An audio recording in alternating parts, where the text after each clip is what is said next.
Mental Health Mondays with Kate, episode 2. Welcome. Thanks for being here. I have a full list started of things to get us going each week. This week is by request on the topic of boundaries and dealing with the consequences of the fallout that sometimes comes from that. So we're going to dive right in, again, trying to keep these maybe around the 5-minute mark is my goal. Windows are open, so you are going to hear traffic, you are going to hear farm animals. What do? Live in the country. Anyway, boundaries. Kind of a hot button topic sometimes. Boundaries, the whole purpose of them is to keep yourself healthy, to exercise the control that you have, that you can say no, that you can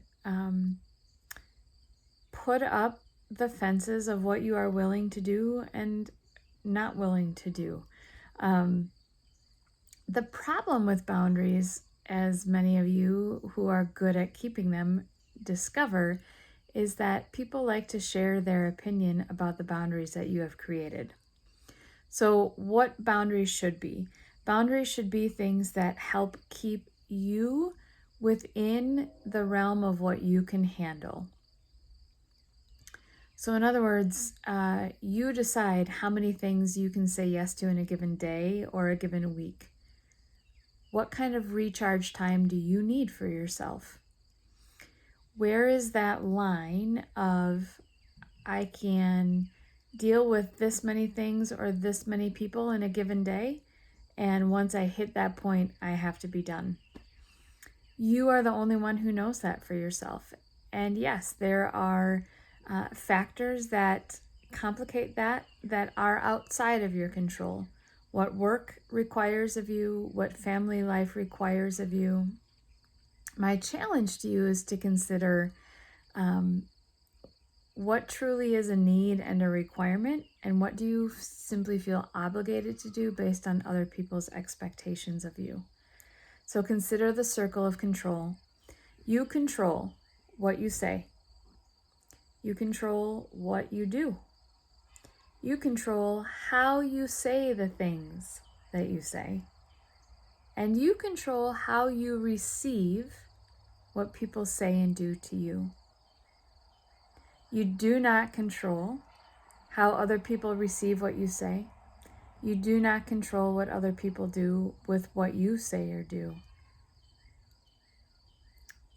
So as you exercise your time, think about that. Think about, am I saying yes because this is life-giving and because it is important to me, it is valuable to me? Or am I saying yes because I feel like I have to please somebody else's expectations or requirements? Does it need to be right now, or can I maybe push it off a day or two? You are the only one who can answer those questions. Now, again, people will push back at you and say, why are you choosing one thing over another? So people sometimes get upset, right? If we decide, if they can see based on social media or whatever, that we have chosen to maybe go for a walk or go to the beach or go to a movie with a friend instead of attending an optional workshop, or instead of going to something that they've invited us to, and they will make it known how upset they are about that. You cannot control how they feel. You have to decide where your boundaries lie. The people you will spend time with, the people you will not. The people you will limit the amount of time you spend time with. Your responsibility is to do so with grace, with love, with conviction. You can't set those boundaries out of hatred, out of discord. But once you put your boundaries up, stand firm. The fallout will come, but again, you cannot control how other people respond to the boundaries that you put in place. It is okay to put those up. It is what keeps us healthy.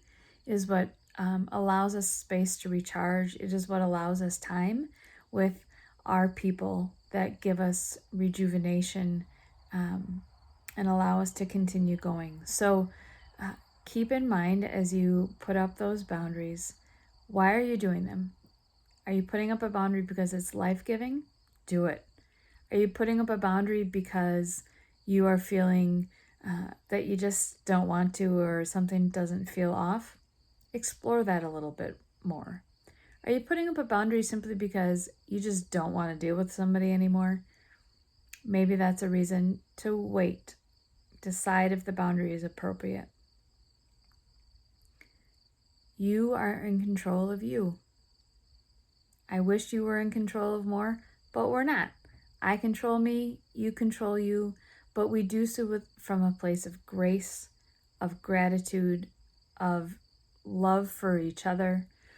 And so if you need to put up a boundary of time that you spend with other people, or a boundary of things that you just aren't willing to do, places you aren't willing to shop, for instance, that's okay. You own that. But own it from a place of love and grace. If you want more on boundaries, more questions, more specifics, leave me a comment, drop me a note, send me an email, and we can dive further in. Again, exploring different formats. This one has gone on quite a bit longer than I intended. What do you do? Exploring formats, exploring topics. Always, please feel free to leave me a note. Next week, we will be talking about PTSD, what it is, what secondary PTSD is, and how we can respect people as they deal with a very real, very lasting struggle. Until then, be well, be kind to yourself. Remember, you control what you say, how you say it, what you do, and how you receive what other people say to you. Your boundaries are yours to set. Be well. Bye-bye.